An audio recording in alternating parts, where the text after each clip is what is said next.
मित्रांनो, अशा पद्धतीनं कोथिंबीर पेरा, तुमची कोथिंबीर एक नंबर भावात जाईल. नमस्कार मित्रांनो.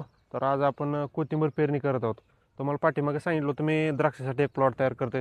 हे पाठीमागे तुम्ही दिसतं मी गेल्या वर्षी प्लॉट तयार केला होता आपण उन्हाळ्यामध्ये. तर त्यासाठी काय केलं मित्रांनो, पाऊस पडला नाही. तर पाऊस पडल्या नसल्यामुळे आपण बाग लावायची कॅन्सल केली आहे व त्याच रानात आपण कोथिंबीर पेरतोय. लक्षात घ्या. तर कोथिंबीर कशा पद्धतीने पेरली पाहिजे, एकरी बी किती लागतं, त्यासाठी खत कोणतं यूज असलं पाहिजे, त्यासाठी योग्य फिरकी कोणती असली पाहिजे, सेटिंग कोणती असली पाहिजे, तर मी तुम्हाला आज त्या व्हिडिओमध्ये सांगतोय. कारण की योग्य सेटिंग केला तर मित्रांनो प्रत्येक आपल्याला स्टेप बाय स्टेप जायला किंवा मार्केटला कोथिंबीर जायला चांगला कोथिंबीर यायला पाहिजे, चांगलं उत्पादन निघालं पाहिजे. तर चांगलं उत्पादन मित्रांनो, चांगली पेरणी झाल्याशिवाय चांगलं उत्पादन निघत नाही. कारण योग्य पेरणी केलं तर मित्रांनो व्यापाऱ्यांना वगैरे जे व्यापारी असतात कोथिंबीर घेणारे, त्यांना योग्य प्रकारे पेरणी दिसते व योग्य प्रकारे उगवल्यामुळे त्याने भाव पण जास्त देऊ शकतात. त्यामुळं आधी आपण ज्या रानात आपण पेरणी करणार आहोत, तर त्या रानाची मित्रांनो योग्य प्रकारे मशागत करून घ्या, रोटर मारून घ्या, कोळं मारून घ्या. जे काय असेल ते रान भुसभुशीत करून घ्या मित्रांनो. गवत वगैरे असू शकतं त्यामध्ये, तर ते गवत काढून टाका पूर्णपणे रोटर किंवा कोळवाच्या सहाय्याने. अशा पद्धतीचे बिया, गावरान बिया वापरलो. कारण की मार्केटमध्ये खूप सारे वेगवेगळ्या प्रकारचे बिया असतात. कोणते ते मोठी कोथिंबीर याचं असतं, ढांडाळ कोथिंबीर याचं असतं, भरपूर प्रकारचे बी असतात मित्रांनो. लक्षात घ्या. तर आपण गावरान बी वापरतोय कारण की याचा भाव पण कमी असतो व रेटला पण चांगला असतो. कारण की याचा वास येतो चांगल्या पद्धतीचा. वास आल्यानंतर जास्त करून व्यापारी जे असतात लोकलला बाजारपेठेत विकणारे, तर त्यांना जास्त वास आला की मित्रांनो ते कोथिंबीर खरेदी करतात. कारण काही काळजी घ्या मित्रांनो. आपल्याला एकतर तण व्यवस्थापन करायचं, एकतर कोळं रोटावेटर मारून चांगलं व्यवस्थित रान करून घ्यायचं स्वच्छ. घाण रानात मित्रांनो कोथिंबीर पेरता येत नाही, कारण की पासाला वसन लागू शकते. तर त्याआधी आपल्याला रान एकदम स्वच्छ करून घ्यायचं आहे. त्यामध्ये बी आणल्यावर आपल्याला सर्वप्रथम बी नीट करून घ्यायचं मित्रांनो. मार्केटमध्ये असू द्या किंवा कुठलं शेतकऱ्याचं असू द्या, तर ते अगोदर बी नीट करून घ्या. बी नीट केल्यानंतरच आपल्याला व्यवस्थित पेरणी करता येते. कारण त्या बियामध्ये असे बारीक बारीक काड्या असू शकतात. तर आता हे बी व्यवस्थित मी नीट केले, चाळले, मग परत पेटीत भरले. कारण की योग्य चाळला तर व्यवस्थित नीट केला तर मित्रांनो फिरकीला ताप होणार नाही बी उचलायला. कारण की एक दोन काड्या वगैरे जर आल्यामध्ये तर बी कमी उचलते फिरकी, त्यामुळे आपल्याला कोथिंबीर पेरणी पातळ होते. त्यामुळे काही शेतकरी बियाला दोन प्रकारे खरडून घेतात मित्रांनो.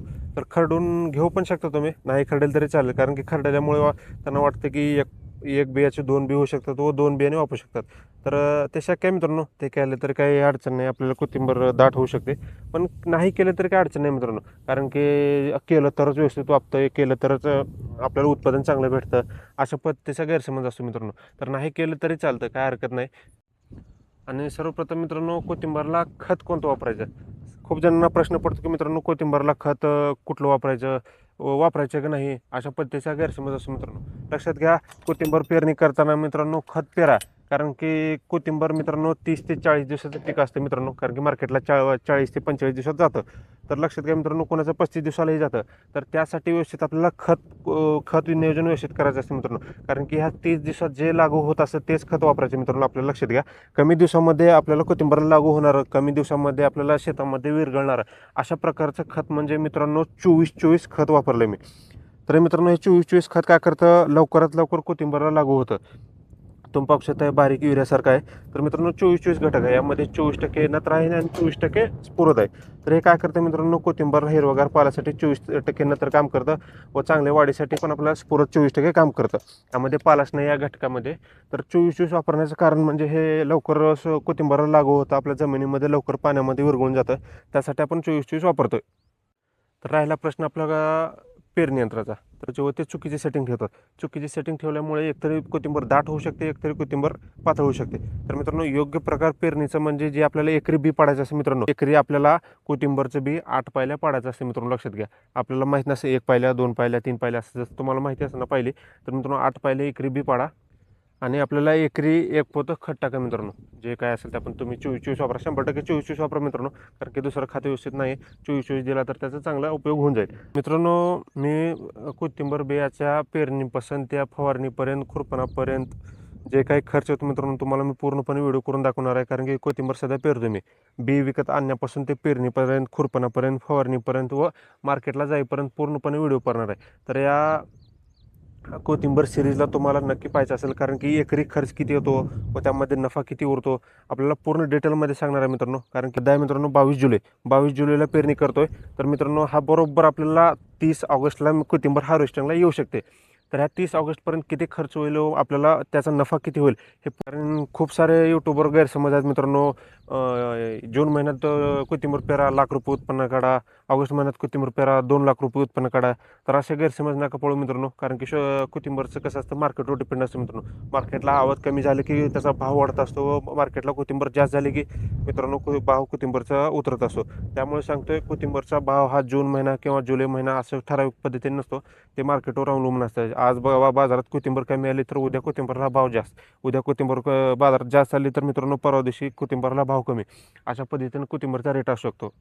तर एकरी आपल्याला 8 पायलीची सेटिंग ठेवायचं मित्रांनो. पीटी सांगतो मी स्वामीचं पेरणी यंत्र वापरतोय. भूमी कंपनीची पीटी आहे आपली, लक्षात घ्या, भूमी ॲग्रोची. तुम्हाला मी ह्या सगळ्याच पेरणी यंत्र आपण भूमीची पेरणी करतो. तर स्वामीचे पेरणी यंत्र असल्यामुळे मित्रांनो मी फिरकी ठेवली सोयाबीनची. लक्षात घ्या मित्रांनो, फिरकी ठेवली मी सोयाबीनची 5 नंबर. कारण की ह्या 5 नंबर ठेवण्याचा उद्देशमध्ये मित्रांनो आपल्याला एकरी ॲक्युरेट 8 पायल्या बी पाडायचं असं मित्रांनो, लक्षात घ्या. तर ही फिरकी टाकून आपण सोयाबीनची म्हणजेच 5 नंबर फिरकी टाकून आपण सेटिंग ठेवले मित्रांनो 5, 14, 13, 12, 11, 10, 9, 8, 7, 6, 5. लक्षात तुम्ही पाहू शकता हे 5 सेटिंग ठेवले मित्रांनो. 5 सेटिंग ठेवून आपल्याला 5 नंबर फिरकी ठेवली आहे. कारण की आपल्याला ह्या पद्धतीने जर पेरणी केला तर मित्रांनो 7 फणी पेरणी यंत्र आहे. ॲक्युरेट आपल्याला 1 एकरला 40 गुंठ्याला 8 बी पडतं. मी कंटिन्यू मित्रांनो हा पाडत आलो आहे. दरवर्षी पेरणी करतो, मला अनुभव आहे भरपूर. काही शेतकरी मित्रांनो ही फिरकी ठेवतात किंवा 3 नंबरवरही फिरकी ठेवतात. म्हणजे लक्षात घ्या, 3 नंबर फिरकी ठेवला तर मित्रांनो आपल्याला सेटिंग ठेवावं लागेल 8 ते 9. कारण की ती फिरकी मित्रांनो मोठी असते फिरकी. तर मोठी फिरकी असल्यामुळे बीज जास्त पडतं. जास्त पडल्यामुळे आपल्याला सेटिंग कमी करावं लागते असते. मी छोटी फिरकी वापरलो आहे आणि सेटिंग जास्त ठेवलं मित्रांनो. कुठलंही एकच पडतं. मोठी फिरकी ठेवा, सेटिंग खाली ठेवा किंवा छोटी फिरकी ठेवा, सेटिंग फुल करा. तर मी 5 नंबर फिरकी वापरून सेटिंग फुल केले, त्यामध्ये बी एकच पडते मित्रांनो, लक्षात घ्या. मित्रांनो पेरणी करताना एक लक्ष ठेवा, आपण जरा चिखल वगैरे असताना नळे कोंडू शकतात मित्रांनो, लक्षात घ्या. त्याला गेल्यानंतर मित्रांनो वसन काढा. वसन काढल्यानंतर बी व्यवस्थित पडतं. कारण की वसन जर जास्त लागली तर वसनाला बी कालवू शकतं. त्यामुळे वसन अगोदर व्यवस्थितपणे वसन काढून घ्या. कुठे कचरा, काडी, गवत, मुळ्या काही लागू देऊ नका. वसन जर काढलं तर बी जास्त खोल जाणार नाही आणि त्यामुळे वसन नाही लागेल तर आपल्याला नळा पण कुठला कोंडला आहे न कोंडला हे दिसू शकतं. तुम्ही पाहू शकता प्रत्येक नळ्यामध्ये खात पडतोय व प्रत्येक नळ्यामध्ये बी पडतोय. 7 नळी पेरणी आपल्याला. कोथिंबीरमध्ये एक विशेष महत्त्वाचा पॉईंट म्हणजे मित्रांनो कोथिंबीर खोल पेरायची नसते. कोथिंबीर मित्रांनो 1 ते 2 इंचावर पेरायची असते. सोयाबीनपेक्षा कमी इंचावर पेरायचं असतं. त्याला जास्त खोली जमत नाही. कमी खोलीवर जर पेरला तर लवकरात लवकर उगू शकतो व लवकरात लवकर मार्केटला जाऊ शकतं. खोल पेरला तर मित्रांनो एकतर उगवून उशीर लावेल आणि उगवण्यातच 4-5 दिवस गेले तर उशीरला आपल्याला मार्केटला भाव सापडणार नाही. आणि विशेषतः कोथिंबीर जर खोल पेरला तर मित्रांनो उगवण्याची शक्यताच नाही. कमी ज्या पद्धतीने कुठे उगवू शकतं, कुठे उगवू शकत नाही, त्यामुळे उगवण क्षमता कमी होऊ शकते. त्यामुळे सांगते मित्रांनो कोथिंबीर 1 ते 1.5 इंचावर पेरा, जास्त खोल पेरू नका. आता या पद्धतीचा नळ आहे, हा नळ आलाय तर तुम्हाला मी बी दाखवतो कुठं आहे. तर जास्त खोली नका ठेवू, कमीत कमी 1 ते 1.5 इंच ठेवा. तर हे बघा तुम्ही पाहू शकता इथे बी आहे, इथे खात बी पडलंय. तर ह्या खोली कमी ठेवा. खोली जास्त ठेवला तर मित्रांनो उगवण कमी होऊ शकते, आपल्याला कमी उत्पादन भेटू शकते. त्यामुळे सांगते हे बघा तुम्ही पाहू शकता एक बी, इथे एक बी, ओके हे एक बी. आपण मित्रांनो 1 इंच खोली ठेवली मित्र, लक्षात घ्या. ओके इथे बी आहे, तर 1 इंच खोली ठेवली आहे. फक्त बी रेश मी त्या फणाने पेरणी यंत्राच्या रेश ओढून फक्त त्यावरती पासून माती जास्त असतोय, लक्षात घ्या. खोल पेरणी नका करू. खोल पेरणी केला तर आपल्याला उगवण क्षमता कमी मिळू शकते. आणि कोथिंबीर पेरताना मित्रांनो जे कोथिंबीरचं आपण बाजारपेठेमध्ये बी घेतो किंवा शेतकऱ्याकडनं बी घेतो, तर बी घेताना मित्रांनो 100% खात्रीशीर बी घ्या. कारण की कसं असतं कोथिंबीर जे बी भेटतं असतं तर ते बी जर नव्या पद्धतीने गेल्या वर्षीचं बी असलं तर ते उगवतं मित्रांनो, लक्षात घ्या.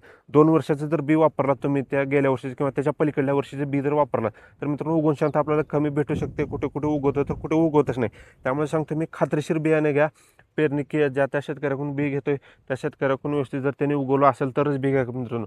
कारण की जर तुम्ही एकतरी विकत बी असता मित्रांनो, बी एकतर खूप मला महाग विकत भेटलंय. मी आताच जाऊन शेजारकडून बी आणलंय, मला खूप महाग बी भेटले मित्रांनो मार्केटला पेरणीसाठी.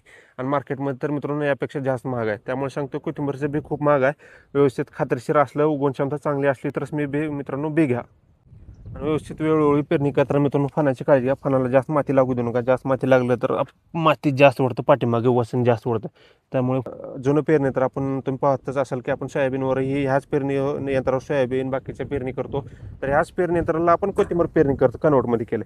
तर या कोथिंबीर पेरणी होऊ शकता, बाकीच्या पेरणी होऊ शकते या पेरणी यंत्रावर.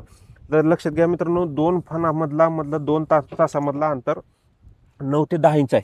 लक्षात घ्या मित्रांनो. तर ह्या फणातला आणि ह्या फणातला 9 ते 10 इंच आहे. म्हणजे लक्षात घ्या, हा बरोबर एक इथे माझ्या इथे ना, हा 9 इंच आहे मित्रांनो. 1 2 3 4 5 6 7 8 9 अशा 9 इंचाचा आहे मित्रांनो दोन्ही फण. तर आपल्याला फिरून येताना मित्रांनो आपल्याला 9 इंच सोडायचे अंतर. लक्षात घ्या, ह्या दोन फणामधला हा एक इथं अंतर, आणि परत आपल्याला फिरून जेव्हा आलो आपण ट्रॅक्टर इथून फिरलं, तर लक्षात घ्या इथून येताना आपल्याला हा एक अंतर. तर इथूनच फण आणायचं मित्रांनो. काही शेतकऱ्यांना लक्षात येत नसतं पेरणी करताना की कुठून पेरायचं. तर लक्षात घ्या, ही एक इथेचं अंतर, हा एकच इथेचं अंतर सोडून घ्या. तर ह्या फणातून जे रेष आले तर लक्षात घ्या, तर ह्या फणाच्या बरोबरीने आपल्याला पेरायचं आहे.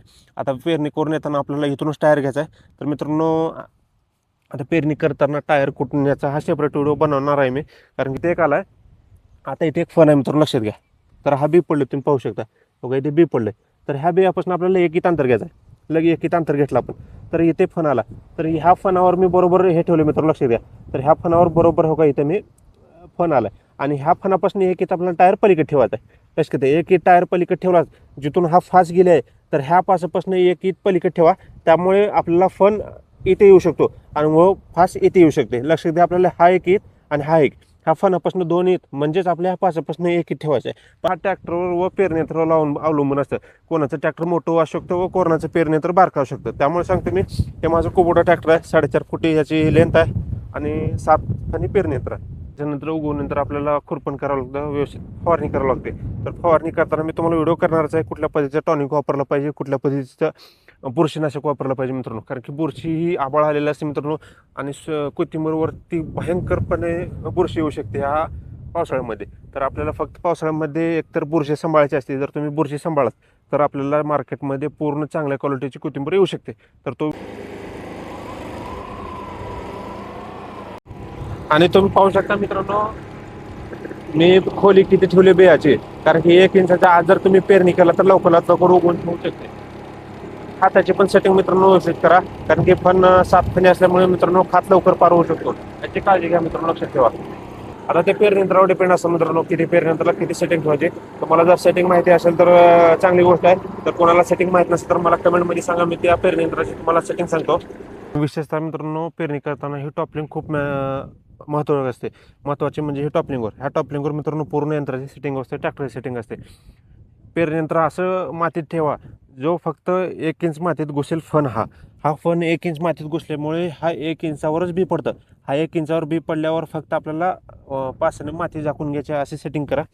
तुम्ही अगोदर बी खात पेरणी यंत्रात टाकण्याच्या अगोदर तुम्ही रिकाम्या रानात फिरून बघा पेरणी यंत्र किती खाली घुसतंय, किती वर येते, याची सेटिंग करून घ्या अगोदर, मगच आपल्याला बी खत टाकून घ्या. आता समजा मी पेरणी मुक्या रानात लावलोय, तुम्ही 4 वरती सेटिंग ठेवले, 4 वरती ठेवून बघा किती खोल जाते. त्यानंतर खोल जात असलं मित्रांनो 4.5 ठेवा. जर त्याहूनही खोल जाते तर मित्रांनो 5 सेटिंग ठेवा. आणि 5ला जर असं वाटतं की मित्रांनो आपल्याला आता 1 इंचावर बी पडणार आहे आणि फक्त माती एक ओढून माती त्याच्यावर जागते, तर अशा पद्धतीने सेट करून तिथेच पट्टी ठेवायची आपल्याला. त्यानंतर बी खत टाकून पेरणी करायला चालू करायचं. ते कॅमेरानात फिरून घ्या, मगच आपल्याला लक्षात येईल की किती सेटिंग राहील. पेरणी करताना खताच्या डब्याकडे व बियाच्या डब्याकडे लक्ष ठेवा, कारण की कोथिंबीरचं बी हे जास्त लागतं असते पेरणी करताना बाकीच्या इतर बियांमध्ये तुलनेत. कारण की पेरणी करताना आपण पुढे लक्ष असतं, त्यामुळे मागं डबा रिकामा होऊ शकतो, बी